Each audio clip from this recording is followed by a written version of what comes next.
गणेश श्री गणेश।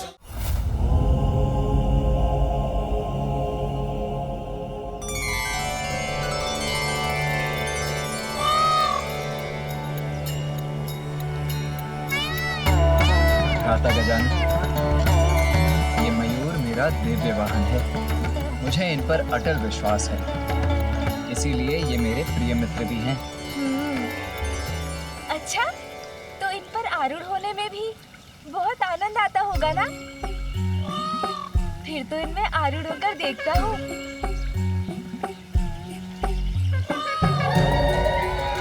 अरे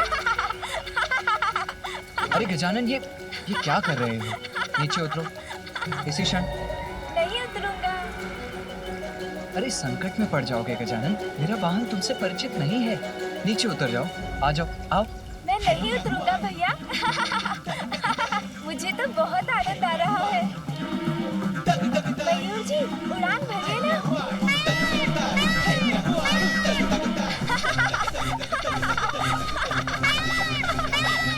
अत्यंत तीव्र वेग है मेरे वाहन का, उसकी गति तुम नहीं संभाल सकोगे गजानन। कुछ नहीं होगा भैया। रुक जाओ। मैं नहीं उतरूंगा। रुक जाओ गजानन। इन पे आरूढ़ होकर मैं पूरे आकाश का भ्रमण करूंगा। बहुत आनंद आएगा। भैया, आप चिंता मत कीजिए, मुझे कुछ नहीं होगा। मुझे बहुत आनंद आ रहा है भैया। किंतु ये ऊंचाई क्यों नहीं पकड़ रहे?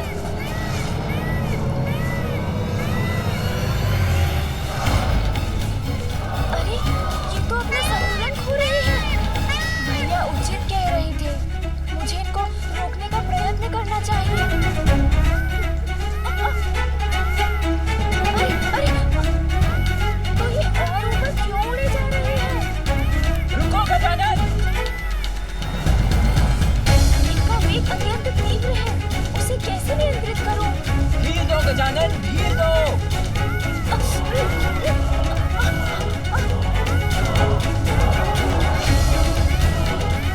गजानन!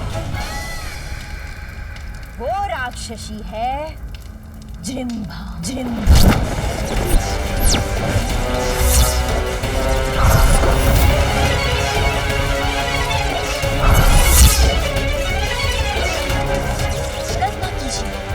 सोचिए असुर सम्राट, सोचिए। यदि उस काल को ढला है विष की एक बूंद उस बालक के उदर में पहुंच गई तो? जृंभा।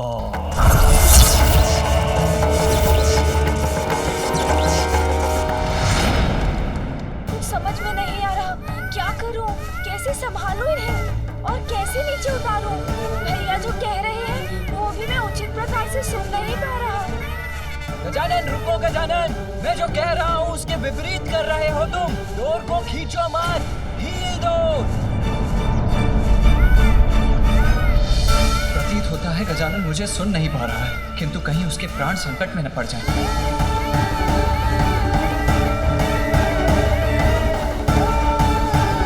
अरे, सामने तो घाटी है।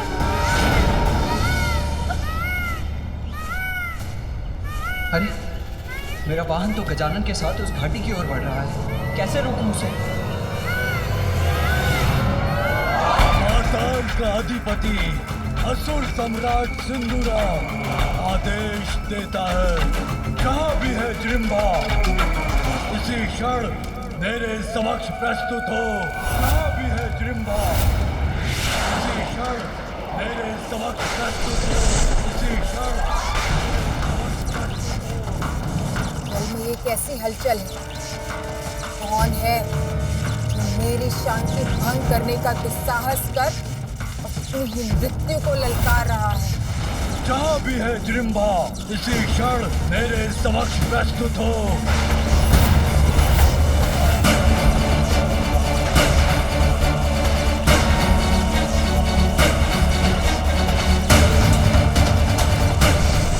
सम्राट सिंदूरा सर्वघाती है उसका विष। वो जहाँ जाती है वहाँ की वायु भी विषाक्त हो जाती है। आपकी मति भ्रष्ट हो गई है क्या असुर सम्राट, जो उसे यहाँ बुलाकर इतना बड़ा संकट मोल ले लिया आपने?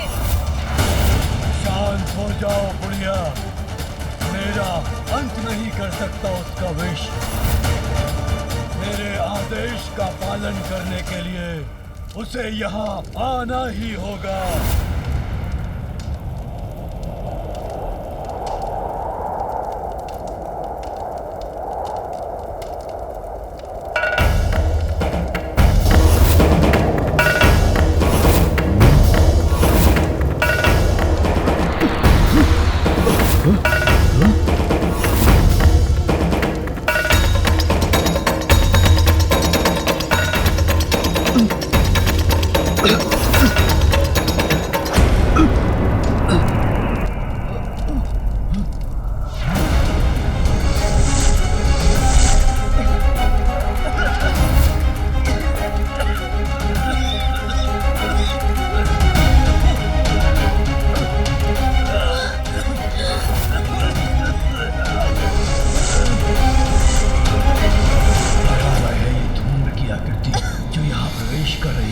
कदाचित सत्य कहा था बुढ़िया स्त्री के काने, भयंकर है ये जन्मभाव।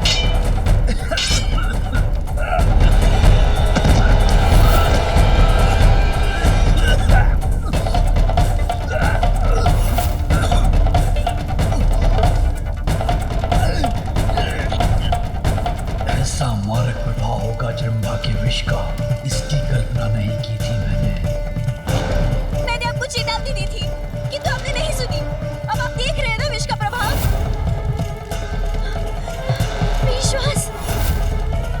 विश्वास को ये क्या हो रहा है? जैसे किसी भयंकर शीत का प्रभाव हो। और ये शीत उत्पन्न हो रही है क्योंकि जन्मभा यहाँ आ रही है। अब सर्वनाश होगा। देखिए मूर्ता थी मेरी जो इस महामूर्ख को जन्मभा को बुलाने का सुझाव दे दिया। अब कहीं मुझे अपने प्राण न गंवाने पड़ जाए।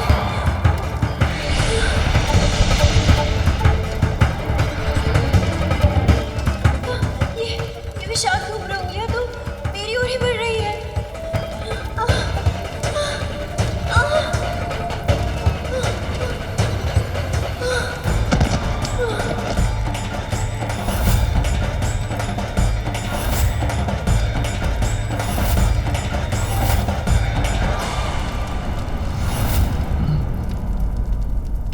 बिना पूर्ण रूप से यहाँ पहुंचे ही इतना भीषण प्रभाव है राक्षसी जन्मभा का। आश्चर्य है।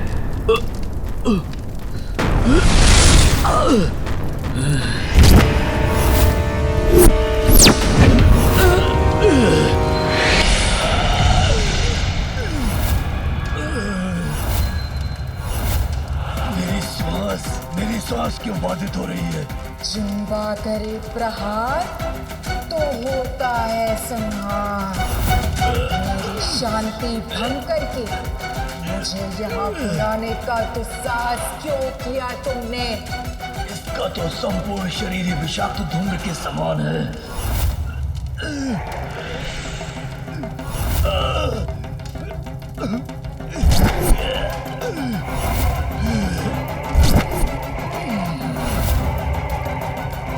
इसका विष तो मुझे भी प्रभावित कर रहा है, किंतु मेरी मृत्यु कैसे हो सकती है?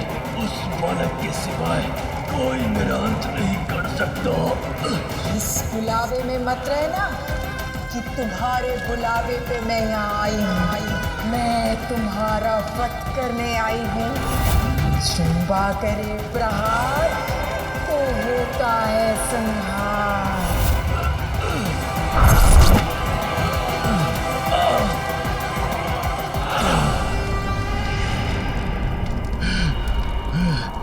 इसे आगे बढ़ने से रोकना होगा मुझे।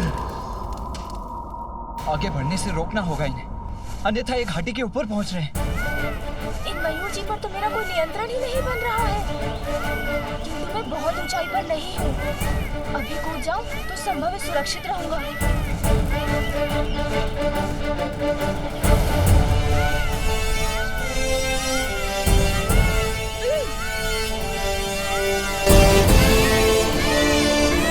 अरे मयूर जी तो और तीव्र गति से आगे बढ़ने लगे। अब मैं क्या करूं?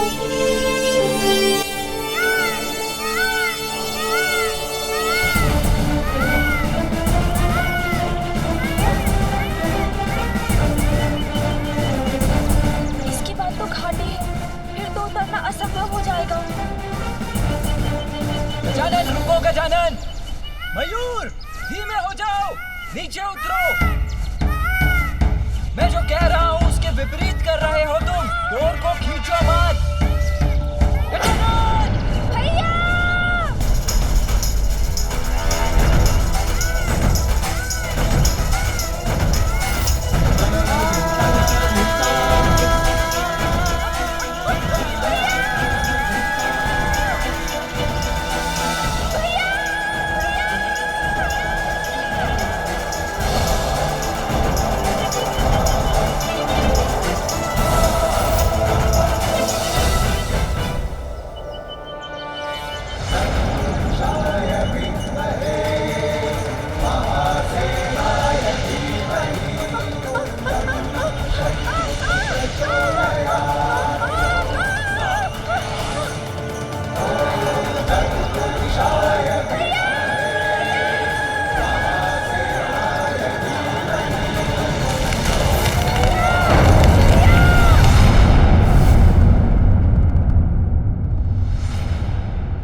मेरी सांस क्यों अटक रही है? जिम्बा करे प्रहार तो होता है संहार, किंतु अब तक तो मैंने तुम पर विष का वार किया ही नहीं। दुष्टा जिम्रा, वश में तो मैं करूंगा तुम्हें। विष में अवश्य हो तुम, किंतु मेरी अपार शक्तियों से परिचित नहीं हो।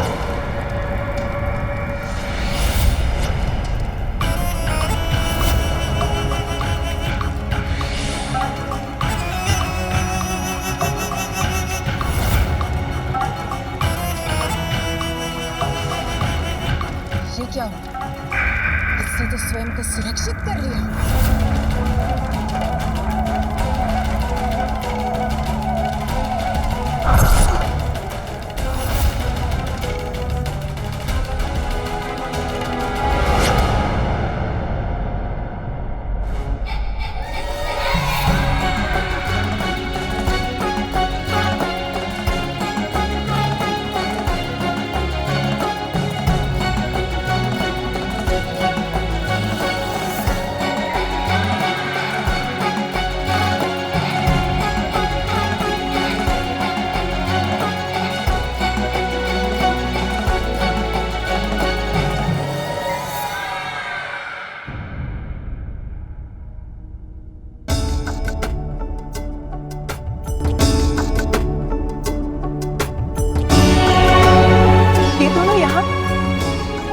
गिरने के कारण ऐसी ध्वनि हुई,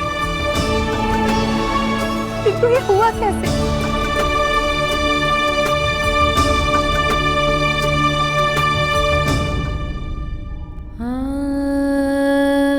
पुत्र, पुत्र क्या हुआ तुम्हें? तुम यहाँ कैसे गिर गए? तुम्हें कुछ हुआ तो नहीं ना?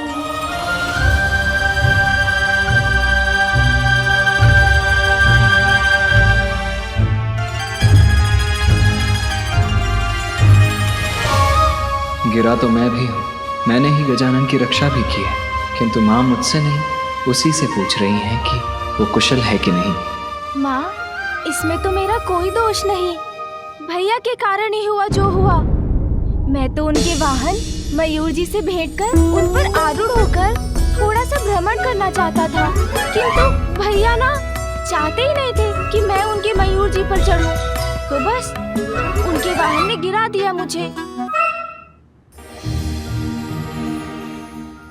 इतना ही नहीं माँ, भैया तो मेरी डांट भी लगा रहे थे।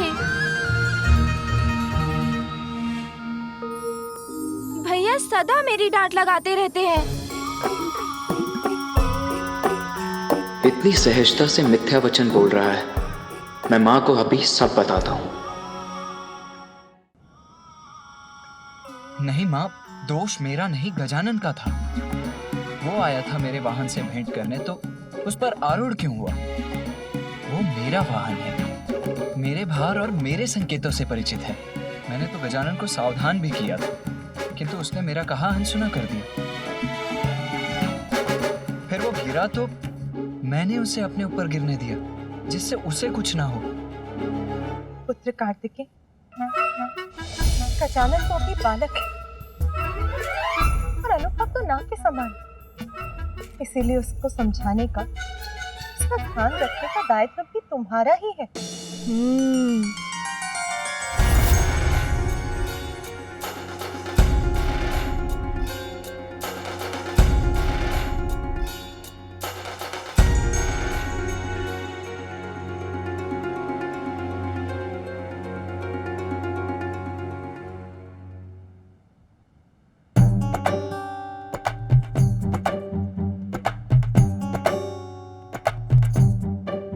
गजानन गजानन गजानन, यहाँ तो जैसे एक ही नाम गूंज रहा है, गजानन ये गजानन वो।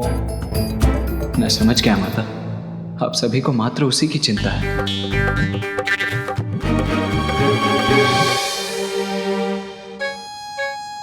पिताश्री, मैं आपका प्रथम पुत्र हूं ना। मेरा जन्म गजानन से पूर्व हुआ था, फिर भी आज आप सभी को मुझसे भी अधिक प्रिय गजानन क्यों हो गया? आप सभी को मात्र उसी की चिंता क्यों है पिताश्री? पुत्र, तुम्हें कदाचित ऐसा प्रतीत हो रहा है, किंतु सत्य तो यह है, माता पिता अपना संपूर्ण स्नेह अपनी सभी संतानों पर न्यौछावर करते हैं। उनके लिए उनकी सभी संतान एक समान ही होते हैं। अच्छा, अब ये सब छोड़ो, चलो भोजन तैयार है।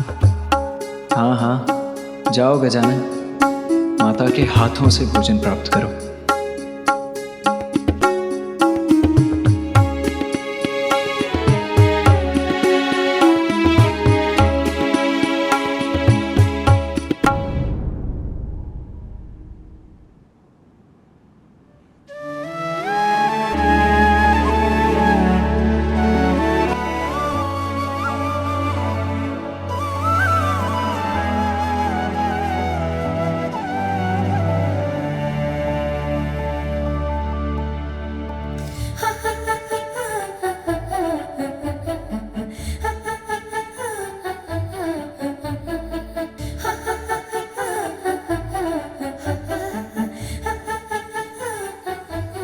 कार्तिकेय, मैंने तुमसे भोजन करने के, चलने के लिए कहा। चलो।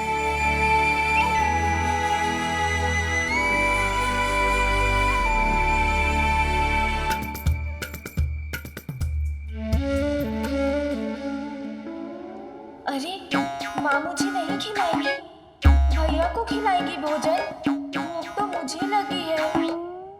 अब जाओ कैलाश, करो अपना प्रहार और उस बालक का संहार। यह है मेरा आदेश, उसका पालन करो। तुम्हारा आदेश? हाँ, जिम्बा किसी के आदेश का पालन नहीं करती। जिम्बा वही करती है जो उसकी इच्छा होती है। मैं किसी का वध करूं और वो भी तुम्हारे लिए? कदापि नहीं।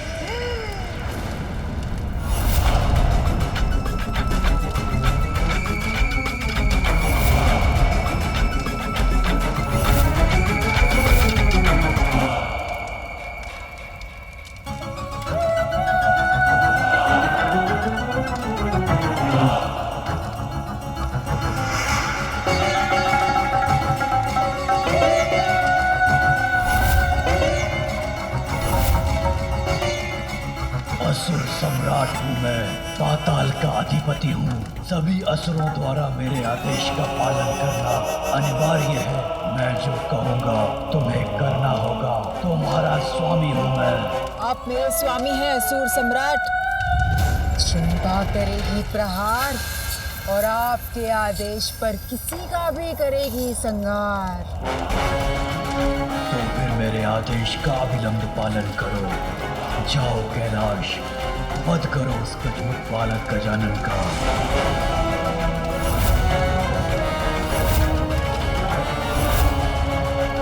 जिम्बा दीदी, कहीं इसने मुझे देख लिया तो उन्हें अपना विष प्रहार करेगी। मैं ऐसे ही पड़ी रहती हूँ। मैं अभी कैलाश जाकर उस गजमुखानन का वध कर दूंगी।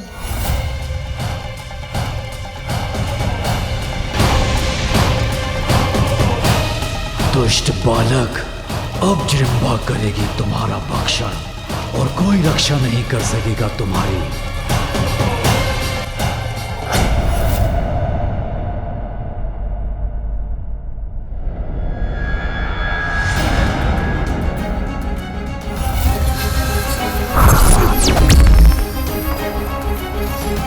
मेरा भयंकर रूप देखकर तो ये बालक भयभीत होकर भाग जाएगा।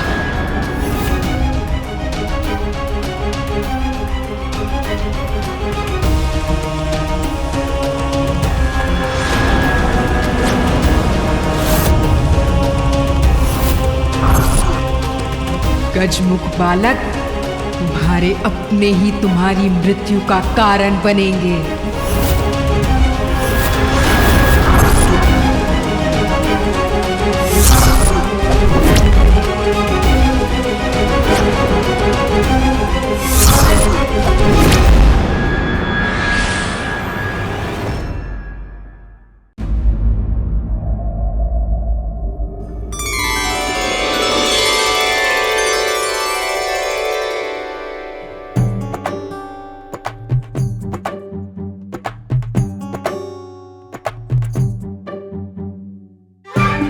आहा, इतना सारा भोजन। पुत्र, पूर्व में तुम्हें अपने हाथों से भोजन कराने का अवसर ही नहीं मिला। मैं तुम पर अपना स्नेह न्यौछावर कर पाती, उसके पूर्व ही तुम्हें जाना पड़ गया। किंतु आज मैंने तुम्हारे सभी प्रिय व्यंजन बनाए हैं और आज तुम्हें अपने हाथों से खिलाऊंगी। पुत्र कार्तिकेय, मुझे कुछ आवश्यक कार्य करने हैं। उस समय में तुम अपने अनुज गजानन का ध्यान रखना। मुझे क्षमा कर दीजिए माँ। मैं तो यही मान बैठा था कि आपका ध्यान केवल गजानन पर ही केंद्रित है, किंतु मैं तो ये कल्पना भी नहीं कर पाया कि आप इस समय यही थी, इस रसोई में मेरे लिए ये भांति भांति के व्यंजनों का भोज तैयार कर रही थी। कोई बात नहीं पुत्र, मुझे तनिक भी बुरा नहीं लगा, किंतु अब और बातें नहीं। आओ, अब भोजन करो। मुझे तो माँ ने भोजन के लिए कहा ही नहीं।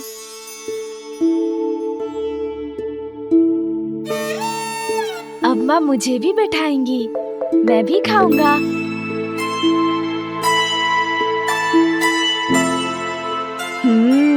अवश्य ये भोजन मेरे लिए होगा। पुनः भैया को ही दे दिया। माँ कब कहेंगी मुझे भोजन के लिए? मैं तो कब से खड़ा हूँ, फिर भी माँ मुझे पूछ ही नहीं रही।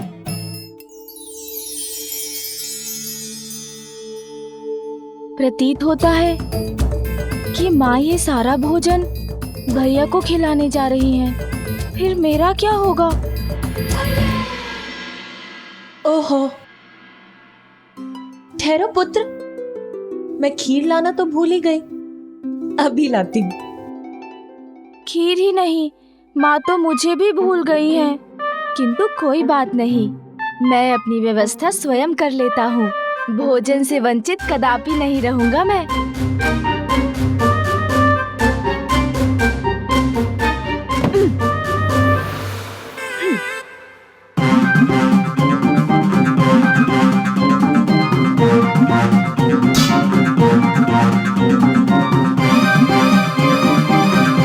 भैया, अब मैं भी आपके साथ भोजन करूंगा।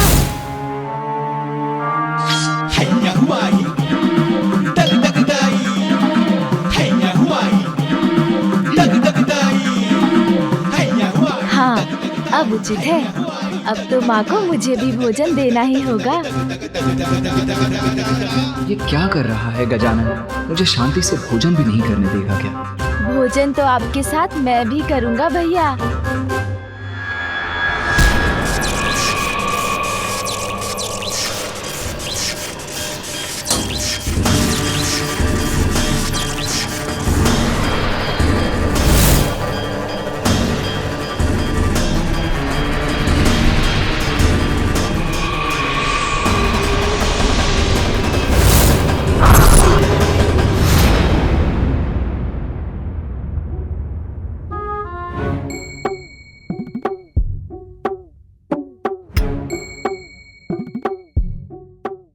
पुत्र, तुम ये थाल लेकर क्यों बैठ गए यहाँ? माँ, जैसे भैया भोजन करेंगे मैं भी तो करूँगा। ये सभी व्यंजन मुझे भी तो बहुत भाएंगे। हम दोनों भ्राता मिलकर भोजन करेंगे, कितना आनंद आएगा ना। नहीं पुत्र, तुम इस भोजन में से कुछ भी ग्रहण नहीं कर सकते। अभी तुम्हारा अन्नप्राशन संस्कार नहीं हुआ है। किंतु माँ, मुझे भी बहुत भूख लगी है। तो इतने सारे फल है ना यहाँ, जितना मन करे खा लो। फल तो समाप्त भी हो गए माँ। अच्छा, फल समाप्त हो गए क्या? अच्छा चलो, मैं तुम्हें कुछ ऐसा देती हूँ जो स्वादिष्ट भी है और तुम्हारे स्वास्थ्य के लिए बहुत अच्छा है।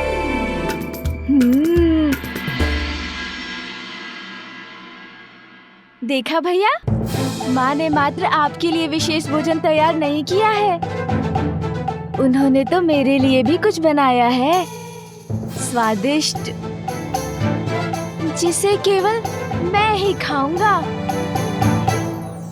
पुत्र, ये लो, दुग्ध पान करो। किंतु माँ। पुत्र गजानन, मैंने कहा ना, शांति पूर्वक दुग्ध पान करो। अन्नप्राशन के पूर्व तुम कोई भी भोजन नहीं कर सकते।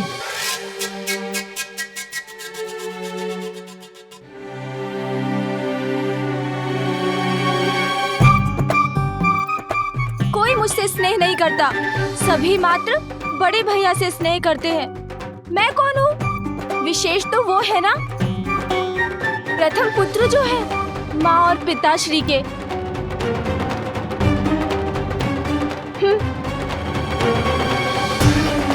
अरे पुत्र, माँ वो दुखी हो रहा है, मैं उसे मना लाता हूँ। नहीं पुत्र, बैठो। गजानन की चिंता मत करो पुत्र, वो अभी बहुत भोला है, अभी रुष्ट हुआ है। कुछ ही समय में मान भी जाएगा और स्वयं लौट कर आ जाएगा। तुम भोजन लो।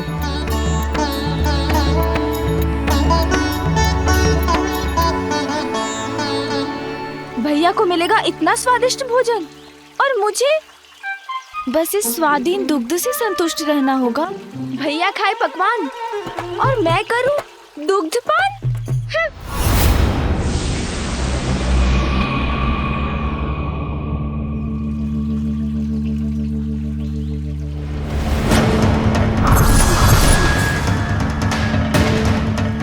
मेरा भयंकर रूप देखकर तो ये बालक भयभीत होकर भाग जाएगा।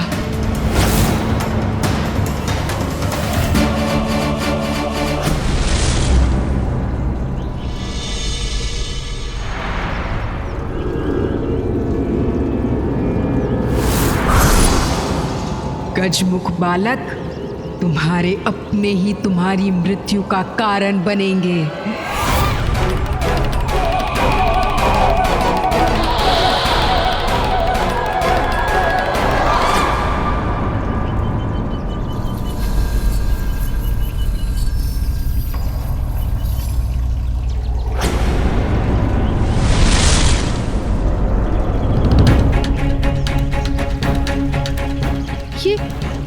ये बालक कहाँ चला गया? इतने कम समय में कहाँ जा सकता है ये?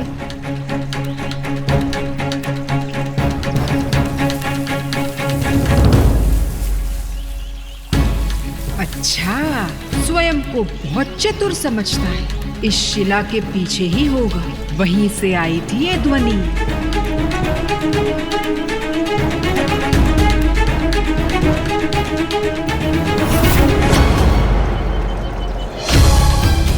ये बालक अदृश्य कहाँ हो गया?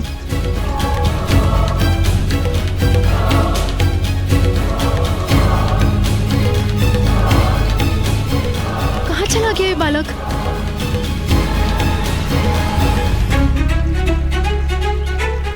पकड़ लिया।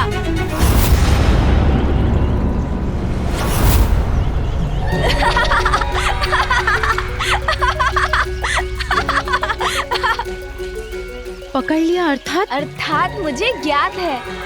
माँ ने आपको भेजा है मुझे ढूंढने के लिए, किंतु मैं आपके साथ नहीं चलने वाला मौसी। तुम बड़े बुद्धिमान हो, मेरे बिना कुछ कहे ही तुम सब समझ गए। हाँ, तुम्हारी माता ने ही मुझे तुम्हें ढूंढने भेजा था। किंतु मुझे ये बताओ कि तुम यहाँ क्यों आए, और वो भी अकेले? जैसे आपको कुछ ज्ञात ही नहीं मौसी। माँ ने मुझे भोजन देने से मना कर दिया। इतने स्वादिष्ट व्यंजन पकाए थे, किंतु मात्र भैया के लिए मुझे कुछ नहीं दिया। और मुझे तो इतनी भूख लगी है। अच्छा पुत्र, अपने नेत्र तो बंद करो। मुझे भूख लग रही है, मैं कह रहा हूँ ना। माँ ने मुझे बहलाने, मेरे साथ क्रीड़ा करने के लिए आपको यहाँ भेज दिया। अपनी मौसी का कहा भी नहीं मानोगे? चलो पुत्र, नेत्र बंद करो।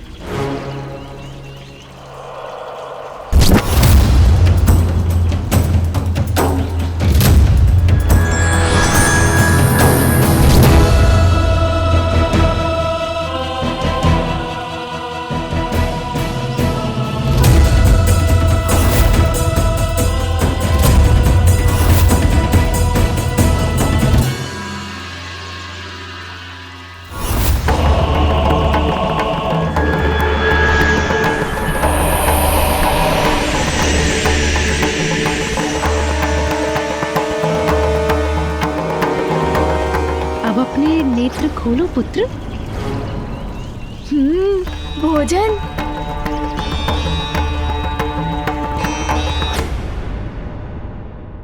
खाओ पुत्र, ये लो।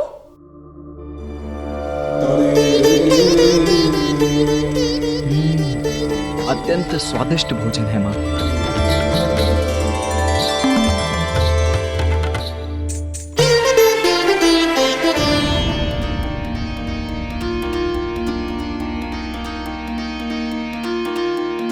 पार्वती के मन में उमड़ी ममता, और तू बड़ा नटखट है, क्यों छुप जाता? आपको गजानन की चिंता सता रही है ना? इतनी व्याकुल हूं मैं, किंतु कोई मेरी चिंता को नहीं समझता पुत्र। जन्म से ही गजानन के जीवन पर बार बार संकट आते रहे हैं। हम सब हैं यहाँ उसकी रक्षा के लिए, किंतु मैं उसे आत्मनिर्भर बनाना चाहती हूँ। उसे इतना ज्ञान, ऐसी विद्या देना चाहती हूँ जिसकी सहायता से वो स्वयं किसी भी संकट का सामना करने में सक्षम रहे। अवश्य माँ, ये तो अत्यंत महत्वपूर्ण है, और अब मैं यहाँ हूँ तो मैं भी इसमें आपकी सहायता करूँगा।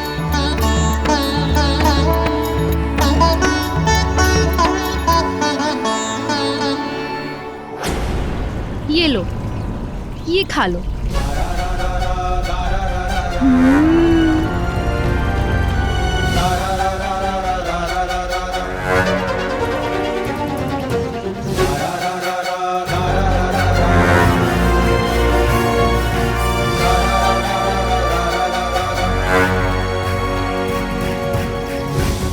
तुम इस भोजन में से कुछ भी ग्रहण नहीं कर सकते।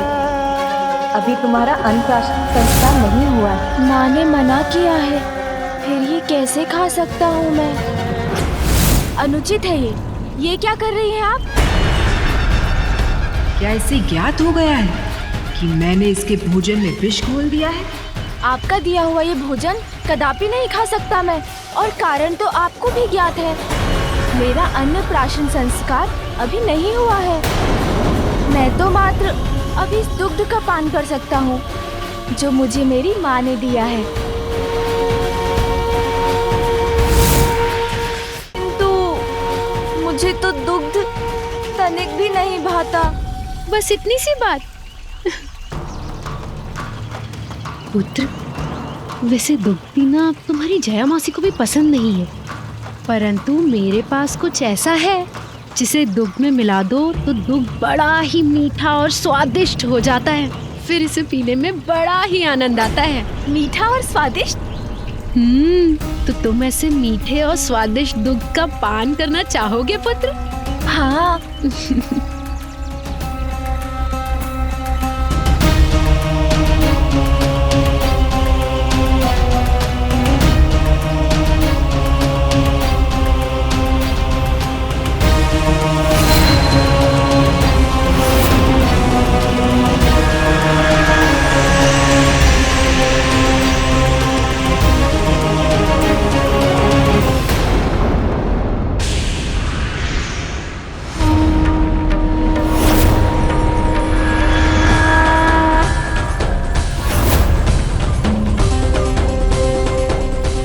लो पुत्र, अब ये और मीठा और स्वादिष्ट हो गया है। अब तुम इसका पान कर सकते हो। लो।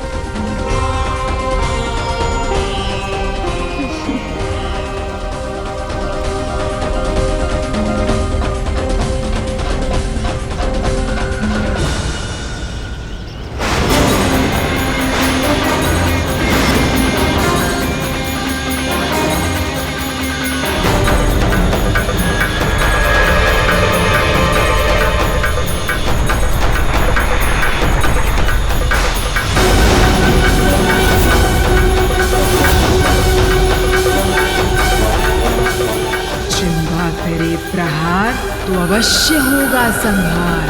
दुग्ध नहीं, अपनी मृत्यु का ही पान कर रहे हो तुम बालक।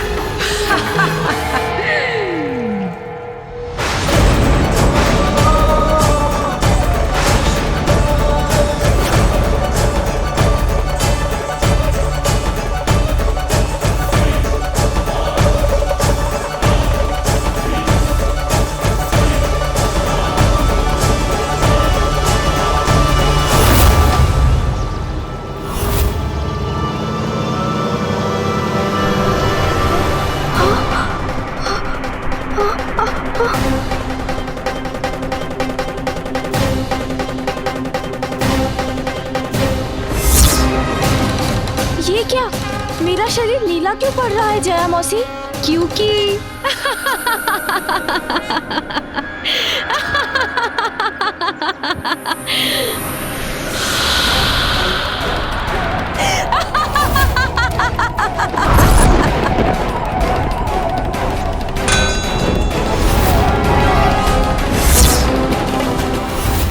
कालकूट हलाहल विष का ग्रहण किया है तुमने मूर्ख बालक। अब तुम्हारी रक्षा मुझसे कोई नहीं कर सकता। जिह्वा करे प्रहार तो होता है संहार।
अविनाशी हैं, जो जीवन मरण से परे हैं, जिनका नाश असंभव है। वो विशेश्वर महादेव फिर जिस सर्वनाशी कालकूट हलाहल विष के प्रभाव से मुक्त नहीं, जिसे अपने कंठ में धारण करने के कारण नीलकंठ कहलाते हैं, उस अत्यंत घातक विष के प्रभाव से इतनी सहजता से मुक्त हो गया मेरा पुत्र गजानन। आश्चर्य। असफल नहीं होगा जिम्भा का प्रहार, बालक, अवश्य होगा तुम्हारा संहार। पुनः करूंगी मैं अपने विष का प्रहार।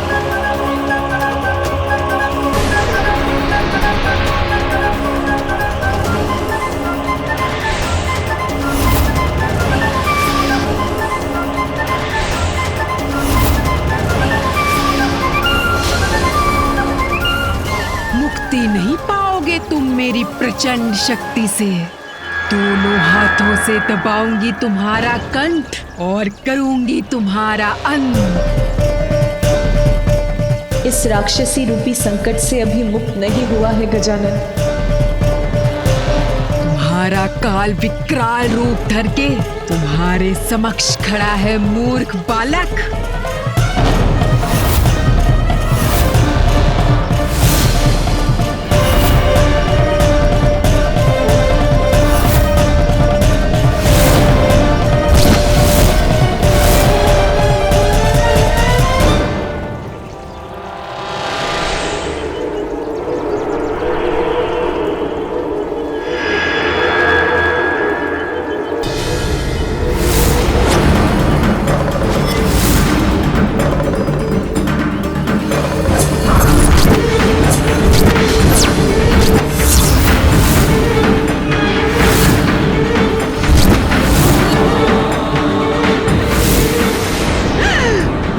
महाकाल का त्रिशूल।